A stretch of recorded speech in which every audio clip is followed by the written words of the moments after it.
मोटापे का वाहिद इलाज बगैर किसी दवा और एक्सरसाइज के 1 घंटे में 500 ग्राम से लेकर 1 किलो तक वजन कम किया जाएगा। नई टेक्नोलॉजी के जरिए ट्रीटमेंट किया जा रहा है SPS slimming and beauty clinic में। इस इलाज से आपको किसी भी तरह के साइड इफेक्ट्स भी नहीं होंगे। कलर इंप्रूवमेंट, पिंपल्स और डार्क सर्कल्स के लिए भी आप आ सकते हैं SPS slimming and beauty clinic, Hyderabad, एबर्ट्स beside Agarwala sweet house. Screen पर दिए गए नंबर्स पर कांटेक्ट करें। Chairman A18 Telangana news Mohammed Azam Ali.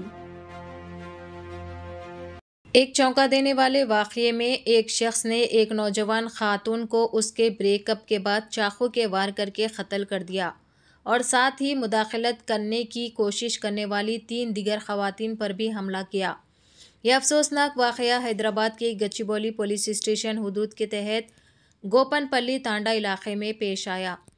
Karnataka के बिदर से ताल्लुक़ रखने वाले मुलजिम राकेश ने कोलकाता मगरबी बंगाल की एक ब्यूटिशियन दीपना तमांग उर्फ करिश्मा 25 साल के साथ ताल्लुक़ात बनाए, जो नलागुंडला में काम करती थी।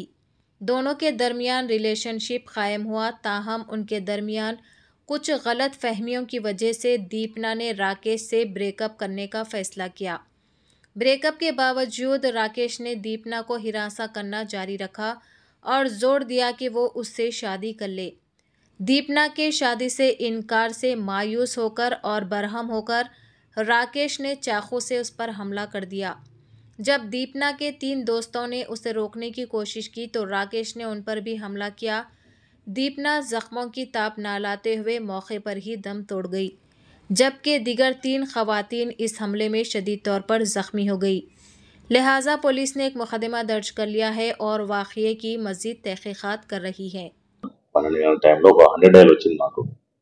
నేను గోపన్పల్లి తండ దగ్గర ఒక స్త్రీ మీద అటాక్ జరిగిందని ఒక వివాహితులు అని చెప్పేసి మాకు సమాచారం వచ్చింది. దాన్ని అనుసరించి అక్కడికి పోయి చూసాము.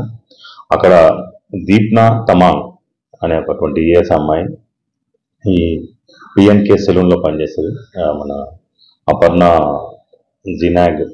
జినాంగ్ అనే ఒక షోరూమ్ ఉంటుంది, అక్కడ దాంట్లో పనిచేస్తే అమ్మాయి. ఆ అమ్మాయితో పాటుగా మరో 3 యువతులు కూడా వాళ్ళ రూమ్లో ఉంటారు.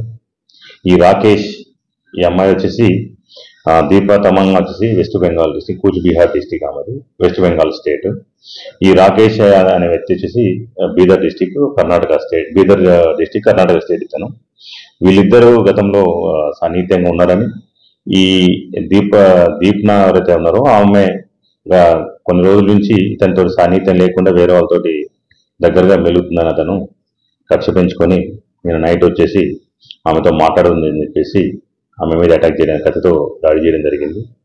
ఆమెకు చాలా చోట్ల కత్తిపోట్లై హాస్పిటల్ షిఫ్ట్ చేసిన తర్వాత ఆమె చనిపోయినారు. మిగతా 3 ఎవరైతే వాళ్ళ రూమ్మేట్స్ ఉన్నారో వాళ్ళు కూడా బయటకు వచ్చినారు. ఆ అరుపులు వినప్పుడు వాళ్ళు 3 కూడా వచ్చి ఆమెను కాపాడే క్రమంలో వాళ్ళు కూడా గాయాలైనాయి. ఒక అమ్మాయికి రిస్ట్ పైన ఒక అమ్మాయికి అయింది, మరొక అమ్మాయికి భుజం కింది భాగంలో తెగిన గాయమైంది, మరొక అమ్మాయికి వీపు వెనకాల వైపున తెగిన గాయాలైంది. ఇద్దరు డిశ్చార్జ్ అయ్యి వెళ్ళిపోయారు ఆల్రెడీ, 2 అమ్మాయిలు. ఒక వెనకాల తెగిన అమ్మాయి మాత్రం ప్రస్తుతం హాస్పిటల్లో ట్రీట్మెంట్ తీసుకుంటుంది, డాక్టర్లు మాకు చెప్తారు. మేము అతని పట్టుకునే క్రమంలో నేను ఈరోజు ఎర్లీ మార్నింగ్ సుమారు 4:30 ప్రాంతంలో అతను మొయినాబాద్ అవుట్స్కట్స్ లో ఆత్మహత్య ప్రయత్నం చేసినట్టు తెలిసినది. అతను ఎలక్ట్రిక్ వైర్ పట్టుకొని కాలిన గాయాలతోటి అతను ఉండడం గమనించినాము. దాని తర్వాత అక్కడి నుంచి అతన్ని ట్రీట్మెంట్